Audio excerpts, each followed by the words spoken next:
السلام عليكم ورحمة الله وبركاته. كلنتي وعن أو وناكسن دمان داوداشينا قيمها يقايها بدن كسو دوادا تيفي قدر يرد قيرا وقنما وبرنامج كي ويدين إيو ورعلين أو أيديني سو دياريين أنيقو محمد عبدي إيو عبد الكريم حاشي كسو دوا عبد الكريم حاشي وان دوا waayahay waad ku mahadsantahay waqtigaaga qaariga ee noo hurtay waxaan rabnaa inaan kaa weydiino xaaladda siyaasadeed ee hadda uu ku sugan yahay waddanka Itoobiya. Su'aasheena koowaad haddii aan ku bilowno halkee ku dambeysay geeridii Hajaalo Hundaysa? aad baad u mahadsantahay Maxamed.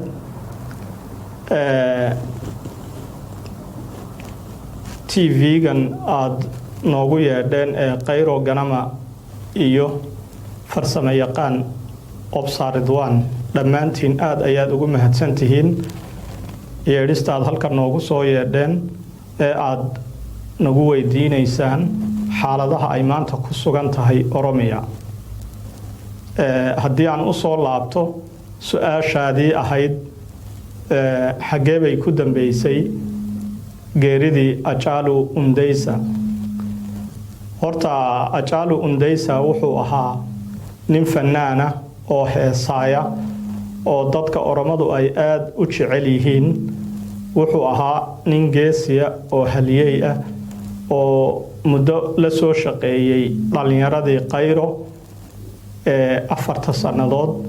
ururka TPLF kaga takhalusay codka oo kaliya ayuu aad ula soo shaqeeyay xataa intaa ka soo dambeysay labadii sannadood ee uu Colonel Abiy uu xukunka haystay lafteeda talo iyo tusaale ayuu siinayay dhalinyarada qayro iyo dadweynaha oromiya isaga oo ka hadlaya markastaba waaqica dhabta ah ee ka jira guud ahaan Itoobiya gaar ahaan maamulka dawlad deegaanka oromiya. kolka xaaladda waddanka Itoobiya qaska iyo jahwareerka maanta taagan ayaa horta wuxuu ka soo bilowday oo xudun u ahayd dhimashada Hajaalo Hundaysa. waxaa jiray muran iyo khilaaf hore oo u soo dhaxeeyay ururada siyaasadda maamul goboleedka oromiya iyo dawladda Colonel Abiy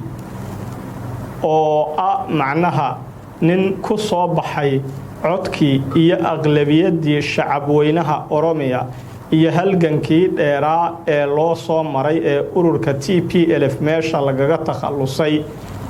dadka oromadu waxay qabeen rajo weyn oo ma garanaysaa ay ka qabeen ra'iisul wasaaraha waddanka Itoobiya haatan talada haya hase yeeshee uu isku bedelay. markii uu isku bedelay kadib kolkii horeba waxaa jiray guux baa iska jiray iyo calaacal iyo diidmo lagu diidan yahay geedi socodka siyaasadeed ee Colonel Abiy uu ku soconayo. Colonel Abiy ayaa qaatay mowqif adag oo macangagnimo oo ma aragtay ka dhana siyaasadaha shacabka oromiya waxay tabanayeen waxyaabo fara badan oo ay ka mid tahay marka la eego caasimadda Finfinne afka ma garanaysaa oromooga oo la doonaya in laga dhigo afka federaalka in la saxo ma garanaysaa xuduudaha oromiya ay la leedahay qowmiyadaha kala duwan ee waddanka Itoobiya. waxyaabo fara badan bay doonayeen dhinaca dhaqaalaha xagga siyaasadda awood qaybsiga waxbarashada ganacsiga iyo wixii la halmaala. waxyaabo fara badan bay doonayeen oo ay tabanayeen. waxaas oo dhan su'aalahaas qiyaas ahaan marka aan ku soo qiyaaso ugu yaraan 10 su'aalood oo waaweyn oo muhiim ah ayay ahaayeen. hal su'aala oo dadka oromada looga soo jawaabay maalintii uu xukunka qabsaday Colonel Abiy ilaa iyo maanta wax jawaaba oo buuxdo oo waafiya oo la siiyay ma jiro. xataa waxa jirtay marar ma garanaysaa la odhanayay su'aalahan idinku aad wadataan ee aad rabtaan inaad dowladda weydiisaan waa su'aalo Itoobiya duminaya ama liddi ku ah xilli noocaas loogu jawaabayay ayaa jirtay kuwani su'aala maaha macquul maaha caqli gal maaha wax faa'iido iyo dana oo maaragtay Itoobiya halkaas ugu jirtay ma jirto su'aalihiina wax ka dhima aan ka dhaxkala Cabdi Kariin su'aasha anagoo sii wada halgama Hajaal Hundaysa waxa lagu dilay magaalada Finfinne wuxuuna degan yahay magaalada Finfinne magaalada Ambaha ku dhashay sababta meelkiisii Finfinne looga qaaday amba loo geeyay sababtaasi maxay tahay sababtaasi waxa ay tahay يعني حكومة إثيوبيا هاتن ترى هايسا أيا وحي آمن سنتهي وحيابها أي آمن سنهين ضديوغي كالدوانا سيدا مقرانا يسا قومية أم حارة أما أوروركي TPLF هذا كهر ودن كسو ماموليي وحي آمن سنهين إن عاصمة فنفن آناي لهين دادك أورمادو oo hadii macnaha halkaas uu qof wax ku noqdo la geeyo deegaankii uu isagu ku dhashay ama uu aabihii ku dhashay ee uu ka soo jeeday maadaama muran iyo khilaaf xoogani uu soo kala dhaxgalay xukuumadda iyo shacabweynaha oromiya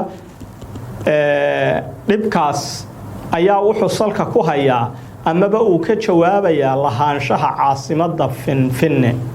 ayuu ka jawaabayaa sidaas daraadeed xukuumadda Colonel Abiy waxa ay kaga qaaday Hajaal Hundaysa caasimadda Finfinne diyaarad helicopter ay kaga qaaday waxaana la geeyay magaaladii uu ku dhashay oo ahayd Ambo xataa reerkii ama qoyskii uu ka soo jeeday Hajaal Hundaysa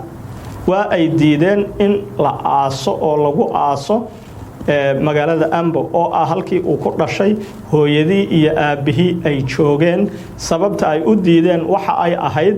wiilkayagu wuxuu ku dhintay isaga oo ka hadlaya lahaanshaha caasimadda Finfinne in ay tahay mid ay oromo weyn ay iska leedahay xudunta ama bartamaha oromiya maadaama ay ku taalo waa in lagu aasaa caasimadda Finfinne sida ay hooyadii iyo aabihii sheegeen waa laga diiday qasabna waa lagu aasay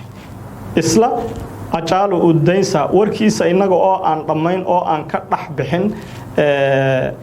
xukuumadda Colonel Abiy ee haatan talada haysa waxa ay macnaha soo saartay waqti xaadirkan shalay daraad iyo maanta in ay qabatay laba nin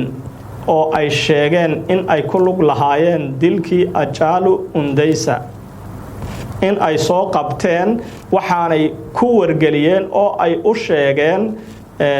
aabihii iyo hooyadii oo joogay magaalada Ambo waxay ku yiraahdeen ku bishaaraysta waan soo qabanay hebel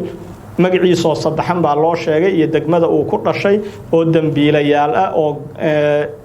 si ma garanaysaa kas iyo ulakaca u dilay Hajaal Hundaysa gacanta ayaan ku soo dhignay hal qof ayaa naga dhiman halka qofna waan ku raad joognaa isla gudaha Itoobiya ayuu ku sugan yahay insha Allah muddo dhow gacanta ayaan ku soo dhigi doonaa sidaas ku ogaada kuna bishaaraysta ayaa lagu yiri Hajaal Hundaysa iyo hooyadii balse arinta yaabka badan ee mucjisada ku noqotay xataa dawladda Colonel Abiy waxa weeyaan in Hajaal Hundaysa iyo hooyadii interview kala duwan oo kala gaara labadoodaba gooni looga kala qaaday labadooduba waxay sheegeen hadii ay dawladdu qabatay waa ay ku mahadsan tahay wiilkayagii waxa dilay oo lagu dhuftay xabad rasaasa ee iyagana xabad ahna loogu dhufto saasaanu ku bogsanaynaa xataa wax maga oo aan u baahanahay haba yaraatee ma jirto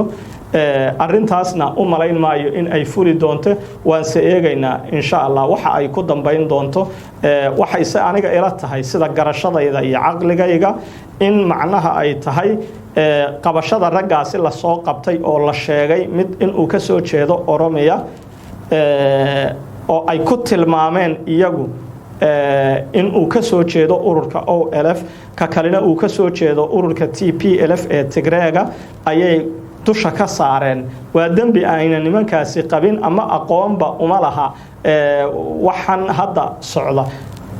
sidaas daraadeed halka ay ku dhammaato waan wada sugi doonaa laakiin hooyadii iyo aabihii waxay sheegeen in loo dilo oo lagu dhufto xabad sidii uu wiilkooda ugu dhuftay xabadda laakiin xagga dawladda waxay ila tahay in ay tahay waxaan documentary iyo film been abuura oo la soo sameeyay oo lacag lagu fangareeyay inay tahay baan u malaynayaa waa tahay cabdi su'aasha haddaan halkaa kaga gudubno su'aasha labaad aynu u gudubno maxaad kala socotaa ciidamada faraha badan ee ay Itoobiya soo dhoobtay deegaanka oromiya waa sax arrintaasi waa arrin macquula oo jirta muddo toddobaada hadda dawlad deegaanka oromiya amaba Itoobiya waxaa dib ugu soo qulqulayay ciidamo laga soo daadgureynayay Soomaaliya bartamaheeda waa ciidamo aan ka tirsanayn urur weynaha igaad aan ka tirsanayn oo iska joogay oo xoog iyo muquuno ku joogay oo fasax la'aan ku joogay Soomaaliya oo wata taangiyo wata ma garanaysaa dabaabaad jiibab suugag baroono shilkayaal taransate zikau bm taradishe janta une iyo waxyaabo kale oo fara badan ciidamo sita beebeeyo iyo ma garanaysaa booyadaha biyaha dhaamiya kuwa shidaalka waa ciidamo dhammaystiran oo Soomaaliya joogayay ayaa dib uga soo ruqaansaday oo amar lagu siiyay in ay dalka dib ugu soo laabtaan waliba ciidamadaas waxa weheliya kuwa xuduudda Kenya ku sugan kuwa xuduudda Djibouti ku sugan iyo kuwa xuduudda Eritrea ku sugnaa ayaa dib u soo ruqaansaday waxay soo galeen oo haatan ay ku sugan yihiin bartamaha oromiya ayay ku sugan yihiin waxaan jeclahay sida aniga ay ila tahay degmo kastaba 300 ayaa loo qaybiyay inta waxa ka sii horeeyay ciidamo kale oo boolisa oo intan uu abiyi qabsaday wadanka lagu soo tababaray dawlad deegaanka oromiya oo kumanaan ahaa oo dadku ay sawiradooda soo baahin jireen oo lagu sheegi jiray in ay ciidamadaas la mid yihiin ama ay u eeg yihiin ciidamadii Kuuriyada waqooyi ciidamadaas waxa loo qaybiyay degmooyinka ay oromiya ka kooban tahay degmo kasta waxa la duldhigay 200 oo askari ayaa la duldhigay taasi waxba way ka qaban weyday ciidamadii hadda la keenay dawlad deegaanka oromiyana waxa loo qaybiyay degmooyinka degmo kasta waxa la geeyay ugu yaraan 300 oo askari oo iyagoo wata waliba suugag jiibab baabuurtan ma garanaysaa ee xawaaraha dheereeya ee cabdi bilaha la yiraahdo baabuurta iyagoo wata ayaa loo qaybiyay gobolada iyo degmooyinka oromiya ay ka kooban tahay tusaale ahaan magaalada Awadaay oo kaliya hadaynu soo qaadano maanta dhowr qof ayaa ku dhintay dhowr qof oo kale ayaa ku dhaawacmay waxa jeelka loo taxaabay ugu yaraan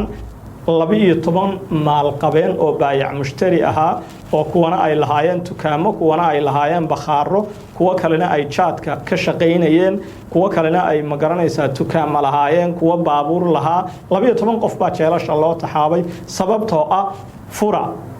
guriyihiina iyo shaqadiina halkan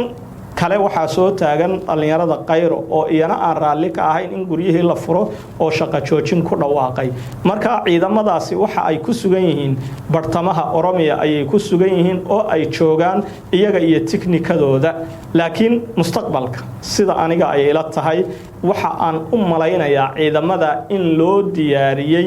in ay ku duulaan gobolka Tigray oo isu diyaarinaya muddo bil iyo 40 muddo bil iyo 20 maalmood kadib macnaha 50 cisho kadib inay isu diyaarinayaan maamul goboleedka Tigray oo isu diyaarinaya in macnaha ay doorashooyin ay qabtaan oo de soo dhoobay ma garanaysaa xuduudda amxaarada ay la wadaagaan xuduudda ay oromiya la wadaagaan ciidamo fara badan ayay soo dhoobeen si macnaha hadii la soo hujuumo ay isaga difaacaan marka ciidamadaas waqti xaadirkan waxay ku sugan yihiin oromiya waxay ka geysanayaan dil dhac boob kufsi guriyo la gubo dukaamada oo la jabsado iyo dhibaatooyin fara badan waa sax su'aasha hadda halka kaga gudubno maxaa loo xidhay TV-yadii dawlad deegaaneedka Tigray Cabdikariim iyo kuwii istagaarka loo leeyahay horta TV-yada dawlad deegaanka Tigray waxaan u malaynayaa arrintii marka dhoweed aynu ka hadlaynay ayay xidhiidh la leedahay tiifiyada dowlad deegaanka Tigreega mid waxa iska lahaa ma garanaysaa ayay ururka TPLF ka kalena waxaan jeclahay inuu ahaa TV dadweyne aduu sida ay doonaysaba ha noqotee labada TV waxa iska lahaa maamul goboleedka Tigreega ayaa iska lahaa waxa ay wadeen ma garanaysaa ayay waaqica dhabta ay ka jira waqti xaadirkan maamulka dowlad deegaanka oromiya iyo kan Tigreega waxa hadda ka socda ayay soo download gareynayeen oo ay ma aragtay soo bandhigayeen sababta loo xiray ugu weyni taas ay ahayd midda kale waxa weeyaan xilligan doorashooyinku ay soo socdaan gobolkaasi uu doonayo inuu ku talaabsado doorashooyin ka dhaca maamulkiisa waxyaabaha dadweynaha jooga miyiga iyo magaalada ay ku wada xidhiidhayaan ay isku maqlayaan waxa weeyaan TV-ga qayb libaax buu ka ciyaaraa xurriyadda iyo isfahamka iyo ismaqashiinta iyo in dadku ay wada xidhiidhaan iyo in la is ogaado iyo xagga waxbarashada iyo siyaasadda iyo dhaqaalaha wax fara badan buu dadka ka taageeraa TV-gu sidaas daraadeed waxay u haysataa dowladda Colonel Abiy ee haatan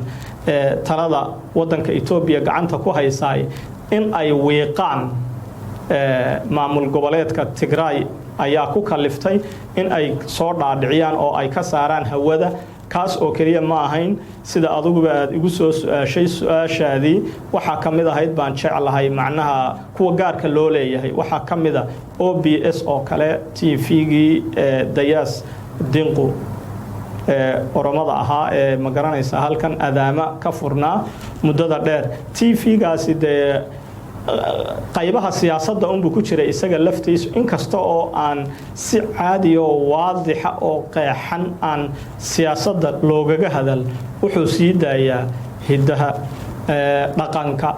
taariikhda heesaha gabayada majaajulooyinka ruwaayadaha iyo wixii la halmaala ayuu sii daayaa iyo dad waxa jira oo interview ka qaado ama ninku halgamaaha ahaado urur siyaasadeed ha ku soo jiro ama xisbi caadi iska ha ku soo jiro ama ma garanaysaa nin dhaqaale soo bilaabay ama nin ma garanaysaa xadhig ku soo raagay muddo dheer interviewga ayuu dadka ka qaadaa waxaan aakhirka uu soconayaa wuxuu galayaa yani ciriqii wuxuu galayaa siyaasadda marka sidaas daraadeed TV-ga OBS laftiisu waxa uu ku jiray TV-yada ay iska leeyihiin shakhsiyaadku ee ay dowladda Ethiopia sida xaqdarrada hawada ay uga saartay laakiin TV-gii ma garanaysaa Tigreega labadii TV ee Tigreega ahaa waxaan jeclahay 3 cisho kadib in ay hawada ku soo celiyeen laba kalena ay furteen 4 TV bay ka dhigeen laakiin ma hubo TV-ga OBS in uu hawada ku soo noqday u malayn maayo sababtaasi ayaa loo xiray TV-yada ma garanaysaa maamul goboleedada iyo kuwa gaarka loo leeyahay waa tahay su'aasha hadda halka kaga gudubna Cabdikariin aad baad u mahadsan tahay maxaad ka ogtahay ciidamada Eritrea ee soo galay dalka Ethiopia bilood ama 3 bilood gudaheed wax hore looga soo shaqeeyay bay ahayd xidhiidh sokeeye ama mid saaxiibtinimo ayaa ka dhaxeeya labada mas'uul ee ugu sareeya Ethiopia iyo Eritrea waa Isaias Afwerki iyo Abiy waxa ka dhaxeeya xiriir saaxiibtinimo oo gaar ah waxyaabihii uu ma garanaysaa ee abaalmarinta nabadda uu ku qaatay Abiy waxa kamid ahaa nabadayn baan abuuraya Eritrea iyo Ethiopia dhexdeeda macnaha wax uu ku hadaaqayay baa jirtay subaxii hore markii uu soo bilaabayay siyaasadiisa ama la soo dooranayay marka xiriir sokeeye oo saaxiibtinimo ayaa labadooda ka dhaxeeyay labada shacab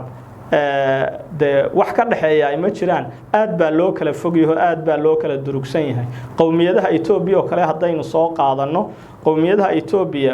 waa kuwii ku duulay Eritrea 1998 ilaa iyo 2003 sanadood ee istaba jooga qowmiyadaha kala duwan ee wadanka Ethiopia waxay ku duulayeen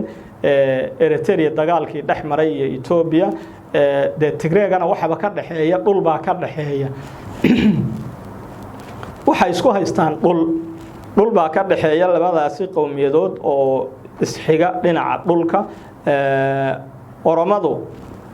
marka aynu ka soo tagno ururka OLF la yiraahdo muddo dheer ku sugnaa wadanka Eritrea shacabka oromada iyo Eritreanku iskuma wanaagsana waayo waxay aaminsan yihiin shacabka oromadu in ay nimankaasi muddo dheerba ay lugta hayeen xurriyadda ama siyaasadda ama dhaqdhaqaaqa shacab weynaha oromiya inay lugta hayeen cadowna ay ku yihiin tii unba maantana xagga intay ka soo wareegtay soo laba kaclaysay marka abiy waxa uu ka doorbiday macnaha in uu soo ceshado qowmiyadda sababta qowmiyadda uu u soo celiyay waxa uu arkayay oo u muuqatay in ay kala fogaan doonaan isaga iyo gobolka Tigray ururka TPLF maadaama iyaga ka soo dhaxbaxay qorshaha iyo programka ama ajandaha uu isagu jeebada ku sitaana ay ka duwan tahay hadafkii iyo ujeedadii ururka TPLF uu ku qoray miiska iyo diiwaanka Itoobiya iyo qaabka geedi socodka siyaasadda Itoobiya oo dhan iyo federalismka oo dhan de waa uu burburiyo cagtu mariyay wayna u qorshaysnayd muddo dheer maadaama siyaasadda ururka TPLF iyo Tigrayga uu san la jaan qaadi karin wuxuu doorbiday in uu gacanta soo qabsado Isayaas Afwerki marka leedahay saaxiibtinimada siyaasi abiy ka dhaxaysa ayuu ciidamadan ugu soo taageeray haas ciidamadaasi waxa weeyaan kuwa ku yimid dalabka abiy tusaale ahaan waxaynu oran karnaa maanta wuxuu u yahay Isayaas Afwerki abiy la taliye ayuu u yahay baynu oran karnaa waayo xilli waxa jirtay arrimaha doorashooyinka laga warsaday Isayaas Afwerki wadankiisa gudihiisa waxa lagu yiri ma taqaanaayay bal ka waran doorashooyinka soo socda Itoobiya ma ka dhici doonaan hadii ay ka dhacaan sidee bay u dhici doonaan ay kula tahay uu qoslay marka hore 5 mirir ayuu qoslay oo wuxuu yiri qofka ka sheekeynaya Itoobiya in ay doorashooyin ka dhici doonaan waa qof aan aqli iyo garaad lahayn ayuu yiri marka way is ogaayeen bay ka dhigan tahay arrimahan oo dhan sidaas daraadeed ciidamada hadda adigu aniga aad isu aashay waa ciidamo tira ahaan dadku ay ku sheegaan 200 wayna ka badnaan kartaa laakiin way jirtaa ciidamadaas inay soo galeen wadanka Itoobiya waxay ku sugan yihiin inta anigu aan ogahay madaxtooyada difaaca madaxtooyada ayay ku jiraan iyo staafka ilaaliya abiy maadaama qowmiyadaha kala duwan ee sida oromada Tigrayga iyo amxaaradu waa dadka kan waa dad ku adag xukunka dhammaan waxa isku gadaameen siyaasadda Itoobiya oo dhan horena gacanta ay ugu jirtay intii yarayday hadda soo hadhayna kadib markii uu abiy soo galay xukunka ayay qabsadeen oo meesha way isku gadaameen gabigeedaba meesha waxa uga dhiman oo kaliya halka uu abiy ra'iisul wasaaraha uu ka yahay oo kaliya ayaa amxaaro uga dhiman xukunka Itoobiya sidaas daraadeed cabsi baa ka haysa amxaaro maxay inay tahay uu garanayaa abiy sidaas daraadeed staafka ilaalinaya maanta abiy waa Eritrean kuwa difaacaya madaxtooyada ee ku gadaaman waa ciidamo Eritrean waa taacad kari aad baad u mahadsan tahay su'aasha kale hadaan u gudubno hal ku dambeeyay dhaqdhaqaaqii dhalinyarada qayro oo aynu garanayno inuu hormuud ka ahaa isbedelkii wadanka ka dhacay hadda xagee uu ku dambeeyay baan oran karnaa waa sax ururka dhalinyarada qayro horta waa urur jira oo waxa de waa urur la wada garanayo waa urur international waa urur ma garanaysa caalamka oo dhan laga yaqaano waa dhalinyaro habaysan isku duba dhacsan waxde maanta shalay iyo daraad la soo aasay ma dhalinyarada qayro waa wax hore u jiray oo ma garanaysa da weyn weey laakiin la soo hagaajinayay la soo lisayay wax la soo barayay la soo tababarayay gabayo waxa jira af oromoya oo tilmaamayay ma garanaysa dhalinyarada qayro intii aanay 4 sanadood aanay dhalan ka hor la soo tilmaamayay oo la soo macnaha gabayaday ku soo jirtay oo heesahay ku soo jirto taariikhda ay ku soo jirtay ururka dhalinyarada qayro de waa ururkii 4 sanadood 2014 laga soo bilaabo ilaa iyo 2018 xilligii uu talada qabanayay colonel abiy waa ururkii u soo halgamay buu ahaa urur weynihii TPLF ee macangaga ahaa haystay qalabka faraha badan 27 sanadood wadanka soo maamulayay xoog military ku soo maamulayay faramadnaan maalin cad kaga dareeriyay bay ahaayeen wixii dhacay adigu dhacay waxaas dhacayna de wali way socdaan ma aanay istaagin ururka dhalinyarada qayro saaka oo ugu dambeysay maanta oo ugu dambeysay waxa ay ma garanaysaay lagu dhawaaqay 7 cisho oo shaqo joojin ah isla xilliga ciidamadu ay ku sugan yihiin wadanka Itoobiya gudaheeda waxa jirta shaqo joojin ururka dhalinyarada qayro ay ku dhawaaqeen oo ka hirgashay guud ahaan deegaanada oromiya waxay ka bilaabatay maanta 7 cisho oo dambe ayay soconaysaa ma jirto cid dukaan furi karta cid gaari kaxayn karta cid ma garanaysaay chaad iibin karta cid qudaar iibin karta ama degtaada ku qaad ama dameer ku qaad ama gaari ku qaad ma jirto cid dhaqaaqi karta oromiya dhexdeeda wadooyinka isku xidha gobolada iyo degmooyinka Itoobiya ay ka kooban tahay dhammaan way wada xidhan yihiin way wada haawanayaan xataa shimbiraha ayaan duulaynin marka oo waxaas oo dhan waxa ilaashanaya oo difaacaya oo daba socda oo dhageysanaya habeen iyo maalin kormeer waxa ku sameynaya oo arrimahaas in ay hirgalaan waxa ka shaqeynaya ururka dhalinyarada qayro 8 milyan ee qof ah internetka wadanka laga xidhay saameyn intee leeg ku yeeshay dhaqdhaqaaqa dhalinyarada qayro wallahi internetkaasi de wuxuu ahaa waa shay muhiim ah oo ka qayb qaata halganka casriga ee waqti xaadirkan dadka adduunku ay ku wada kulmaan faa'iido badan ayuu u lahaa dhalinyarada qayro shacab weynaha oromiya iyo dadka caalamka ma aragtay ka daawanaya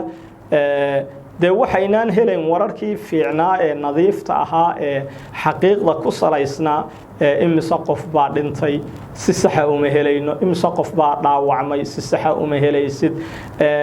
dawladdu waxay uga dan leedahay macnaha in lagu kala jabiyo ururka dhalinyarada qayro sida fikirkeeda in qaar kale la iibiyo in xiriirkii dadweynuhu uu kala go'o in uu kala go'o kii dibadda iyo kii guduhu si uusan caalamku u daawanin dhibka ka jirta wadanka Itoobiya gudaheeda muhiimadda ugu weyn waa taa ururka dhalinyarada qayro maaha urur macnaha ku burburaya internet la jaray iyo telefoon la jaray iyo light trick la jaray iyo qasabad biyo la gooyay iyo taangiya la soo kaxaystay iyo urur ku istaagaya ma aha ururka dhalinyarada qayro waa dhalinyaro isku xidhan sida silsilada waa min Kenya ilaa iyo Suudaan waa ilaa iyo Suudaan ilaa iyo Djibouti ilaa iyo Gondar bay isku xidhan yihiin iyo Gocham xuduudaha waxay isku xidhan yihiin Tigreega marka sidaas daraadeed sababta internetka loo jaray waxa weeyaan in lagu xakameeyo dhaqdhaqaaqa dhalinyarada qayro iyo in aanu caalamku arag dhibaatooyinka iyo falalka foosha xun ee xukuumadda macangaga ee Dr. Abiy ay ka geysanayso gudaha wadanka Itoobiya inaan caalamku daawan oo aan lagu fadeexadaynin ayaa loo jaray internetka صوتها عبد الكريم آدي آد بعد ما حصلتها وقتها طالق النهر تي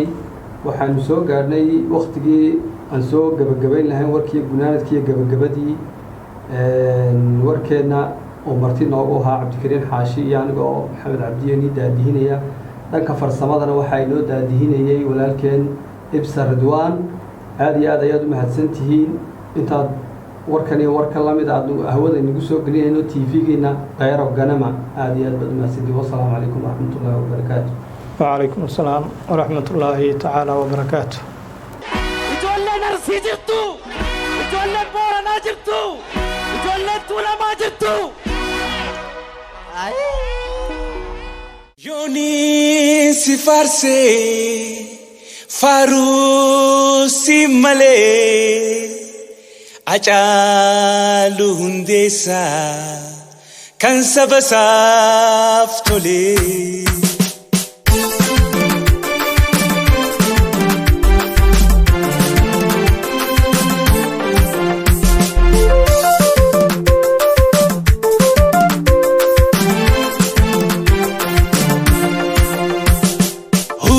kan keetu bar eenyummaa kee ibsa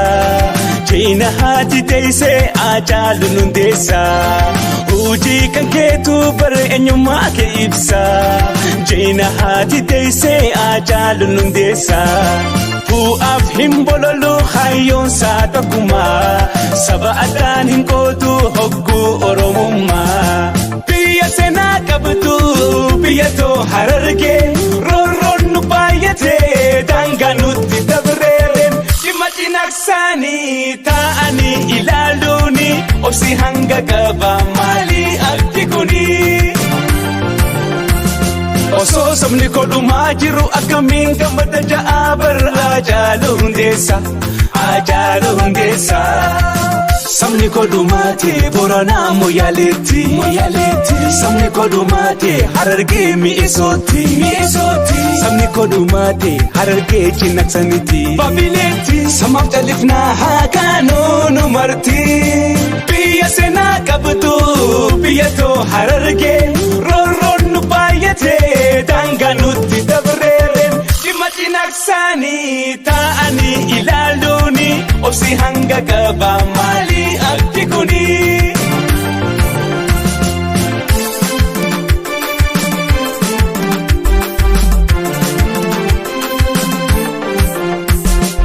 bu'aafi bitamu